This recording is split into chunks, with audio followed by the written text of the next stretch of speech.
Hello दोस्तों, स्वागत है अभी आप सबका हमारे यूट्यूब चैनल बायोलॉजी गुरु मंत्र में। लास्ट लेक्चर हमने देखा था। लास्ट लेक्चर में मैंने देखा था प्लाज्मा मेम्ब्रेन तक मैंने पढ़ लिया था। क्या क्या पढ़ा था? यूनिसेलुलर, मल्टीसेलुलर के बारे में, प्लाज्मा मेम्ब्रेन के बारे में। तो आइए आज हम सीखते हैं कि प्लाज्मा मेम्ब्रेन के और कौन कौन से फंक्शन हैं। मैंने कल इतना पढ़ा था कि प्लाज्मा मेम्ब्रेन क्या करती है, वो प्रोटेक्ट करती है सेल को। उसका काम क्या होता है? प्रोटेक्शन होता है। आज इस लेक्चर में हम ये सीखेंगे कि ये सब्सटेंस का वाटर का ट्रांसपोर्टेशन भी करती है। भाई सीधी सी बात है, कोई भी ऑर्गेनिज्म होगा, मल्टीसेलुलर होगा, यूनिसेलुलर होगा, वो उसको जिंदा रहने के लिए क्या होगा? फूड चाहिए होगा, वाटर चाहिए होगा, मिनरल चाहिए होगा, ऑक्सीजन की रिक्वायरमेंट होगी। अब जब ये सारी चीज़ें लेगा तो उसके अंदर बेस्ट प्रोडक्ट भी बनेंगे। तो वेस्ट प्रोडक्ट क्या करेगा? बॉडी के बाहर निकालेगा। अगर नहीं निकालेगा तो क्या करेगा? पॉइजन उसके अंदर क्रिएट होगा और क्या होगी? सेल डेड हो जाएगी, ऑर्गेनिज्म क्या होगा? डेड हो जाएगी। तो इस वजह से क्या होता है कि इनमें फूड सब्सटेंस का, वाटर का, ऑक्सीजन का ट्रांसपोर्टेशन कैसे होता है, आइए हम इसमें देखते हैं। तो हमने क्या सीखा था कि लास्ट लेक्चर में प्लाज्मा मेम्ब्रेन के बारे में सीखा था। और जो ये दो वर्ड यूज होते हैं वो कौन से होते हैं जो ट्रांसपोर्टेशन में हेल्प करते हैं? फर्स्ट क्या होता है? Osmosis and diffusion. Clear? Diffusion and osmosis. Clear? Diffusion and osmosis. तो जो डिफ्यूजन वर्ड होता है, जो डिफ्यूजन होता है, ये क्या करता है? वाटर को, एक्सेप्ट वाटर को छोड़ के सारी चीजों का ट्रांसपोर्टेशन है, जैसे ऑक्सीजन, फूड सब्सटेंस। क्लियर? कोई भी फूड सब्सटेंस हुआ, मिनरल का, ठीक है, न्यूट्रिशन का, सबका क्या करता है? डिफ्यूजन क्या करता है? सारे चीज़ों का ट्रांसपोर्टेशन करता है। लेकिन जो हमारा ऑस्मोसिस होता है वो क्या करता है? वाटर का ट्रांसपोर्टेशन करता है। वाटर का ट्रांसपोर्टेशन क्या करता है? हमारे शेल के अंदर करता है। मैंने कल क्या सीखा था यहाँ पे कि ये क्या थी? हमारी प्लाज्मा मेम्ब्रेन। क्लियर? ये क्या था? हमारा प्लाज्मा मेम्ब्रेन। अब इसके अंदर क्या पाए जाते थे? साइटोप्लाज्म। क्लियर? यहाँ पे क्या आ जाता है? साइटोप्लाज्म। यहाँ क्या था? न्यूक्लियस था हमारा। अब साइटोप्लाज्म के अंदर क्या पाए जाते थे? ऑर्गेनेल्स पाए जाते थे। ऑर्गेनेल्स में क्या था? गोल्जी बॉडी, लाइसोसोम्स, माइटोकॉन्ड्रिया, ये सारी चीजें में पाई जाती थी। अब यहाँ पे मान लो कोई फूड सब्सटेंस है। क्लियर? यहाँ पे कोई फूड सब्सटेंस है। अब ये क्या हो गया? हमारे प्लाज्मा मेम्ब्रेन को क्रॉस करके कहाँ जाएगा? साइटोप्लाज्म में जाएगा। इतनी बात समझ में आई? क्या हुआ? इन एक्सटर्नल इन्वायरमेंट में क्या पड़ा था? हमारा फूड सब्सटेंस पड़ा था, या मान लो क्या था यहाँ पे? वाटर था। अब इसको क्या करना है? हमें सेल के अंदर ले जाना है। सेल के अंदर कैसे जाएगी? प्लाज्मा मेम्ब्रेन को क्रॉस करके सेल के अंदर जाएगी, साइटोप्लाज्म में। क्लियर? अब इस साइटोप्लाज्म से क्या होता है भाई? न्यूक्लियस भी हर ऑर्गेनल के पास जाता है। जैसे हमारी बॉडी में क्या होता है? जो ब्लड जो फ्लो होता है, क्या होता है एनिमल में, मतलब ह्यूमन बॉडी में क्या होता है? जो सब्सटेंस का फ्लो होता है किसके थ्रू होता है? ब्लड के थ्रू। तो इनमें क्या होता है कि यहाँ से एक्सटर्नल इन्वायरमेंट्स में किसके अंदर गई? साइटोप्लाज्म के अंदर। अब साइटोप्लाज्म के अंदर कहा जाता है? न्यूक्लियस में फूड का ट्रांसपोर्टेशन होता है। इतनी बातें समझ में आ रही है? कहता है साइटोप्लाज्म से न्यूक्लियस के अंदर। हमने ये भी देखा था कि न्यूक्लियस के ऊपर क्या पाई जाती है? मेम्ब्रेन पाई जाती है, जिसको क्या कहते हैं हम? न्यूक्लियर मेम्ब्रेन कहते थे। इसको क्या कहते थे? Nuclear membrane. क्लियर? इतनी बातें समझ में आ गई? तो क्या हुआ? प्लाज्मा मेम्ब्रेन को क्रॉस करके साइटोप्लाज्म के अंदर गया, साइटोप्लाज्म से न्यूक्लियर मेम्ब्रेन को क्रॉस करके किस में गया? न्यूक्लियस में गया। चलिए अब हम यहाँ पे देखते हैं क्या था कि हमारा प्लाज्मा मेम्ब्रेन हो गया। क्लियर? प्लाज्मा मेम्ब्रेन की जो सरफेस होती है वो चार तरह की होती है। प्लाज्मा मेम्ब्रेन की जो सरफेस होती है वो कितनी तरह की होती है? चार। फर्स्ट क्या था?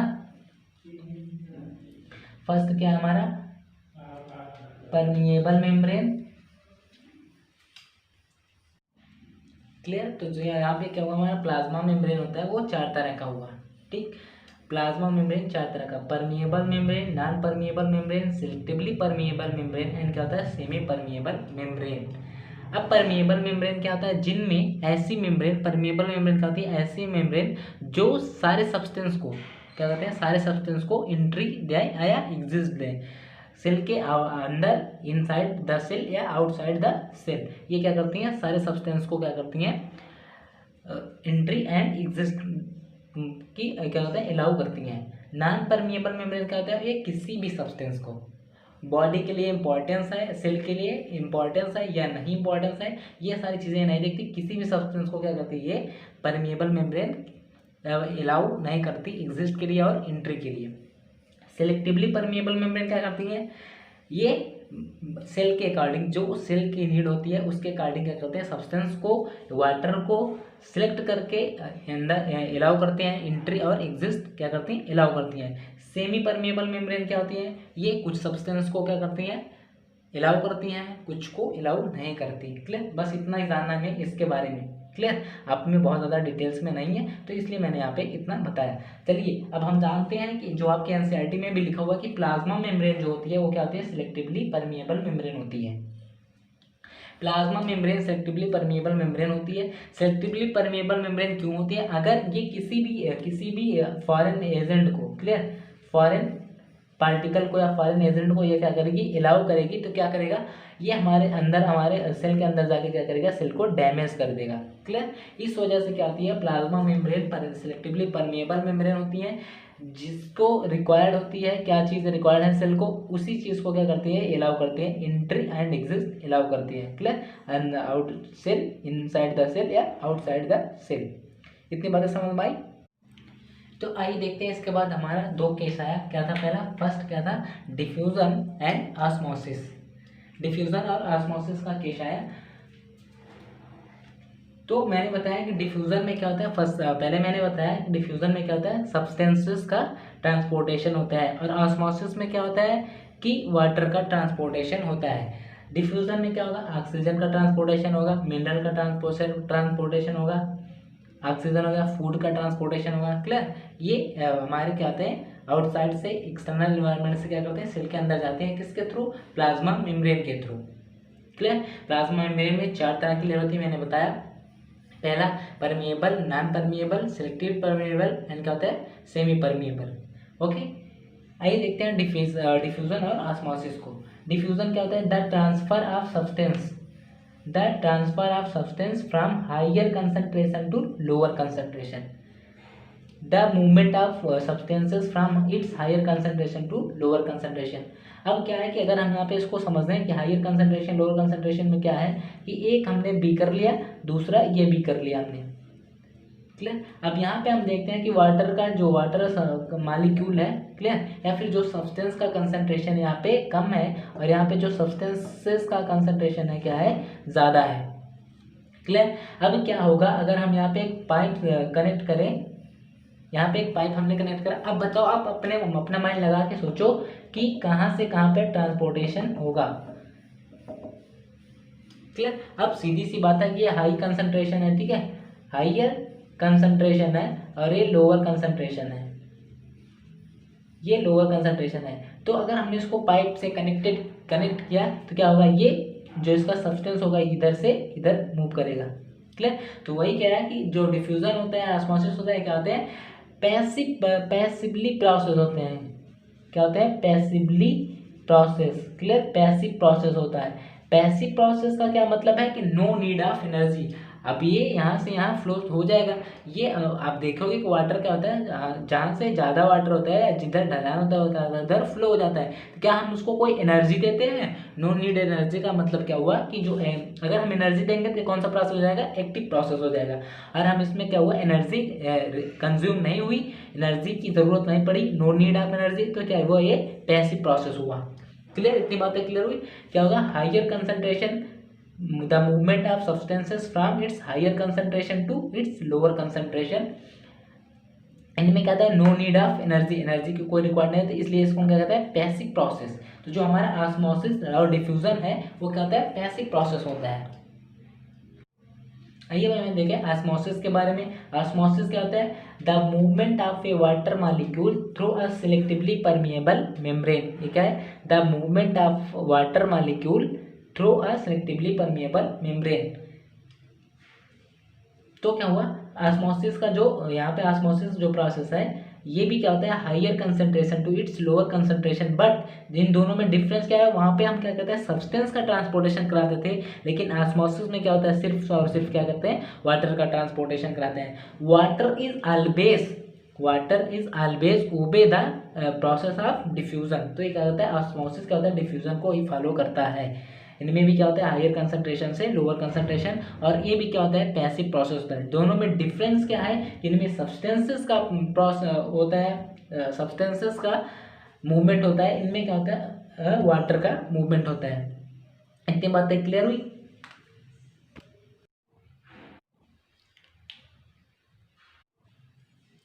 बच्चों जो हमारा नेक्स्ट क्वेश्चन आता है, जो एनसीईआरटी एग्जाम्पलर का क्वेश्चन है, वो ये है कि what will happen if we put animal cell और प्लांट सेल इनटू साल्ट और शुगर। क्लियर, कि क्या होगा कि if what will happen if we put plant cell और एनिमल सेल इनटू शुगर और साल्ट सोल्यूशन। तो आइए हम देखें क्या होगा कि यहाँ पे अगर लेट अस सपोज ये हमने एक बीकर लिया और ये हमने एक बीकर लिया। क्लियर, अब आपका सवाल, आपका जो एनसीईआरटी एग्जाम्पलर क्वेश्चन है वो यही पूछ रहा है कि क्या होगा अगर हम प्लांट सेल को या एनिमल सेल को किसी शुगर सोल्यूशन या फिर साल्ट सोल्यूशन में पुट करें, क्लियर, रखें, तो क्या होगा ना। अब देखो इनमें क्या होगा, ये क्या हो गया हमारा साल्ट सोल्यूशन, क्लियर, और ये क्या हो गया हमारा शुगर सोल्यूशन। ये क्या हुआ हमारा शुगर सोल्यूशन, और ये क्या हो गया साल्ट सोल्यूशन। अब क्या होगा कि अगर हम प्लांट सेल को, क्लियर, अब क्या होगा कि अगर हम प्लांट सेल को इसमें रख दें और एनिमल सेल को इसमें रखें, तो हम जानते हैं कि जो साल्ट होता है हमारा, इसमें क्या होता है, वाटर कंसंट्रेशन क्या होता है, लो, वाटर कंसंट्रेशन इसमें क्या होता है, लो, और इसमें क्या होता है, शुगर में वाटर कंसंट्रेशन क्या होता है, लगभग बराबर होता है। क्लियर, शुगर सोल्यूशन इसमें क्या होता है, साल्ट शुगर कम होगा, और साल्ट क्या होता है, वाटर सोल्यूशन इसमें क्या होता है, ज़्यादा होता है काफ़ी। क्लियर, तो साल्ट में क्या होता है, ये वाटर कंसंट्रेशन कम होता है। तो क्या होगा अगर हम इन दोनों को रखें, तो देखो तीन चीज़ें होंगी, या तो वो तीन चीज़ें क्या होंगी, अगर हमारा ये क्या होगा, जो वाटर सोल्यूशन होगा मीडियम का वो ज़्यादा होगा और सेल के अंदर का क्या होगा, कम होगा। एक केस ये बनेगा। दूसरा केस बनेगा कि यहाँ का जो होगा ये मीडियम का वाटर कंसंट्रेशन या फिर साल्ट कंसंट्रेशन ये इक्वल होगा, दोनों का, सेल का और मीडियम का ये इक्वल होगा। या फिर एक केस बनेगा क्या, एक केस ये बनेगा इसमें, क्लियर, इसमें एक केस ये बनेगा कि सेल के अंदर का कंसंट्रेशन ज़्यादा हो और बाहर का कंसंट्रेशन क्या हो, मीडियम का कंसंट्रेशन क्या हो, लो। सेल का कंसंट्रेशन ज़्यादा हो, मीडियम का कंसंट्रेशन लो हो, एक केस ये होगा। एक केस होगा कि सेल के अंदर का जो वाटर कंसंट्रेशन होगा वो कम होगा, लेस होगा then the medium concentration. Clear, इनमें क्या होगा, सेल और मीडियम का दोनों का कंसंट्रेशन क्या होगा, इक्वल। ये दो चीज़ें होंगी, तीनों चीज़ें होंगी, तो क्या होगा, आइए ये हम यहाँ पे सिखाते हैं आपको और देखते हैं क्या। आइए देखते हैं, जब हमने क्या किया, प्लांट सेल को या एनिमल सेल को शुगर साल्ट में रखा या शुगर शुगर सोल्यूशन में रखा या साल्ट सोल्यूशन में रखा, तो क्या होगा, तीन चीज़ होंगी, hypertonic solution, isotonic solution, hypertonic solution, isotonic solution और hypotonic solution. Clear, hyper means क्या होता है, एबव। क्लियर, हाइपर मीन्स क्या होता है, एबव, जिसका कंसंट्रेशन ज़्यादा हो, एबव या अपर। क्लियर, हाइपर मीन्स क्या होता है, एबव या अपर। आइसो मीन्स क्या होता है, सिमिलर या same, equal. Clear, hypo means क्या होता है, लोअर या लेस। क्लियर, लोअर कह सकते हैं या लेस कह सकते हैं। हाइपर मतलब क्या होता है, एबव और मोर। क्लियर, ये कह सकते हैं। आइसो मीन्स क्या होता है, सेम, सिमिलर या इक्वल। तो ये तीन चीज़ें होंगी, हाइपर में हाइपरटोनिक सोल्यूशन होगा, आइसोटोनिक सोल्यूशन होगा या तो हाइपोटोनिक सोल्यूशन होगा। क्लियर, तो यहाँ पे सबसे पहले हम दोनों चीज़ें सीखते हैं। बोर्ड छोटा होने की वजह से इसकी डिफिनेशन में यहाँ पे नहीं लिख पाया, यहाँ पे आइए पहले हम इन दोनों चीज़ों को सीख लेते हैं। पहले क्या, एबव हाइपरटोनिक सोल्यूशन क्या होगा कि ये देखो यहाँ पे हमने क्या लिया, एक बीकर लिया। क्लियर, एक बीकर ये लिया, दूसरा बीकर हमने क्या लिया, ये लिया ना, क्लियर है दोनों चीज़ें। ये हमने दो तरह का बीकर लिया। अब इनमें क्या था, जो कंसंट्रेशन था, ये सराउंडिंग कंसंट्रेशन था, सेल के सराउंडिंग कंसंट्रेशन वो ये था, क्लियर। अब इसके बीच में हमने क्या रखा, अपना एनिमल या प्लांट सेल रख दिया। अब ये इसके अंदर का कंसंट्रेशन है, ये इसके अंदर का कंसंट्रेशन है। अब इनमें क्या होगा कि जो बाहर का कंसंट्रेशन था, क्लियर, जो सेल के सराउंडिंग कंसंट्रेशन था वो ज़्यादा था, और जो सेल के अंदर कंसंट्रेशन था वो क्या था, कम था। ये क्या था, ज़्यादा, और ये क्या था, कम।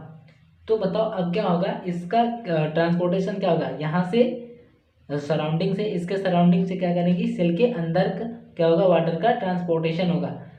तो नेट मूवमेंट कहाँ पे हुआ, ये कह रहा है, if the medium surrounding the cell, if the medium surrounding the cell has a higher water concentration, surrounding the cell higher water concentration then the cell, clear, कि जो सराउंडिंग होगा इसका वाटर कंसंट्रेशन ज़्यादा होगा जो इसके अंदर सेल होगा उससे। तो क्या होगा, the net movement of substance, तो क्या होगा, the net movement of substance from its surrounding to the cell. ये यहाँ से यहाँ का इसका क्या हो जाएगा, वाटर का ट्रांसपोर्टेशन जो होगा इसके सराउंडिंग से किसमें होगा, सेल के अंदर हो जाएगा, क्लियर, सेल के अंदर होगा, किसके थ्रू, बाय द ऑस्मोसिस। तो सेल क्या करेगी, गेन करेगी वाटर, सेल क्या करेगी, वाटर गेन करेगी, क्लियर।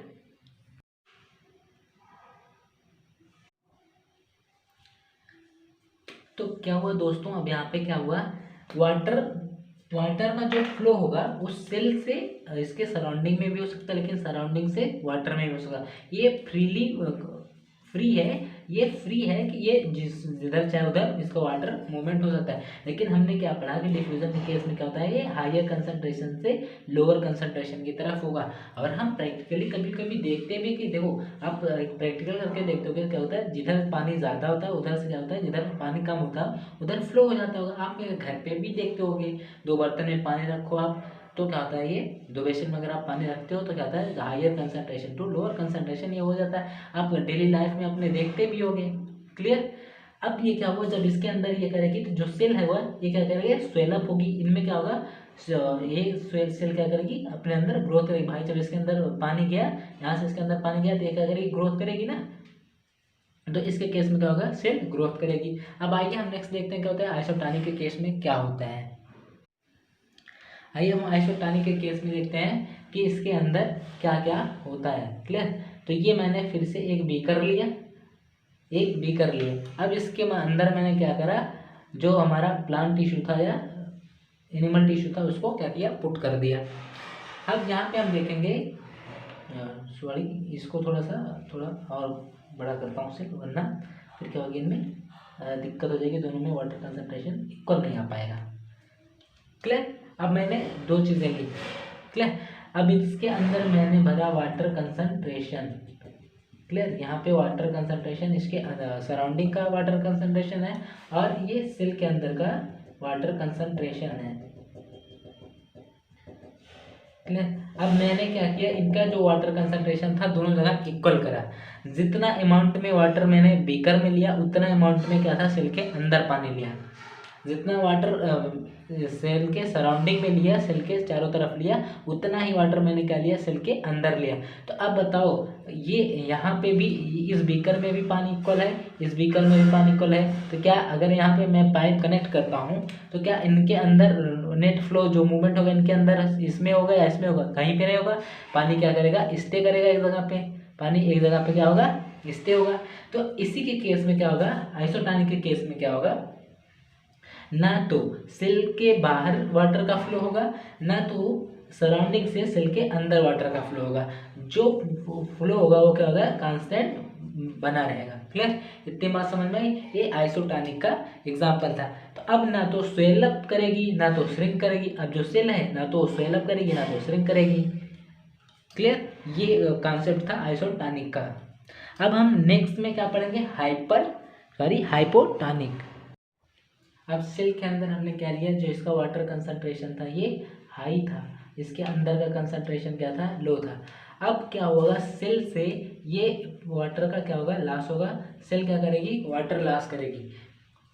हाइपरटोनिक के केस में क्या था, सराउंडिंग से सेल के अंदर जा रहा था तो सेल क्या कर रही थी, स्वेलअप कर रही थी। अब यहाँ पे क्या हो रहा है, सेल के अंदर से वाटर बाहर आ रहा है तो सेल क्या करेगी, श्रिंक करेगी, सेल सिकुड़ जाएगी। जब इसके अंदर से पानी आ जाएगा तो सेल क्या करेगी, धीरे धीरे सिकुड़ना स्टार्ट करेगी। क्लियर, तो सेल सिकुड़ जाएगी। ये कॉन्सेप्ट था हाइपोटोनिक का। अब इसमें एक आपके एनसीईआरटी में एग्जांपल दिया हो कि जो रूट से क्या होता है, जो यहाँ पे हमने अगर प्लांट बनाया और ये हुआ कि एक प्लांट था हमारा और एक आती रूट्स थी। क्लियर, ये हमारे रूट्स हैं। अब इसके यहाँ पे क्या होता है, हमारी सॉइल होती है। सॉइल से क्या होता है, सॉइल से जो रूट क्या होता है, जब सॉइल से पानी एब्जॉर्ब करता है, ये क्या हुआ हमारा सॉइल हुआ। सॉइल से जब रूट पानी एब्जॉर्ब करता है तो इसके अंदर जो प्रोसेस होता है वो किसके अंदर आता है, ऑस्मोसिस को। ठीक है, ये भी क्या करता है, डिफ्यूजन के थ्रू या ऑस्मोसिस के थ्रू इसके अंदर पानी जाता था। एक किसका इस कॉन्सेप्ट पे था, वाटर के। तो एक किसका एग्जाम्पल था, रूट से पानी एब्जॉर्ब करना, किसका एग्जाम्पल था, ऑस्मोसिस का। अब यहाँ पे क्या है, आपके एनसीईआरटी में नीचे लिखा हुआ एक वर्ड आता है इंडोसाइटोसिस। क्लियर, इंडोसाइटोसिस क्या है, आपके अंदर एक एनसीईआरटी में एक वर्ड आता है, इसका क्या मतलब है, इंडोसाइटोसिस। क्लियर, तो इंडो शब्द अगर कहीं पे भी आए, इंडो वर्ड कहीं पे आए, इसका मतलब होता है के अंदर, इनसाइड। क्लियर, और एक्सो मीन्स क्या होता है, आउटसाइड। क्लियर, इतनी बात समझ। इंडो वर्ड कहीं पे भी आए, बायोलॉजी में, केमिस्ट्री में, इंडो वर्ड मीन्स क्या होता है, इनसाइड। क्लियर, इनसाइड के अंदर। साइटोसिस क्या हुआ, सेल, तो मतलब क्या होगा, ये सेल के अंदर होगी। तो हम जानते हैं कि जो सेल मेम्ब्रेन होती है, जो प्लाज्मा मेम्ब्रेन होती है, वो क्या होती है, ये फ्लेक्सिबिलिटी शो करती है। क्लियर, ये क्या होती है, फ्लेक्सिबल होती है। अब अगर ये फ्लेक्सिबल होगी तो इनके केस में क्या होगा कि जो फूड सब्सटेंस होता है ये डायरेक्ट इसके अंदर भी जा सकता है। एक इसके एग्जांपल की बात करें किस में होता है, ये अमीबा में होता है। क्लियर, और इसी प्रोसेस को हम क्या कहते हैं, इंडोसाइटोसिस कहते हैं। आपके एनसीईआरटी में लिखा हुआ है, क्या लिखा हुआ है, the plasma membrane is flexible and is made up of organic molecules lipid. तो एक लिपिड एंड प्रोटीन्स।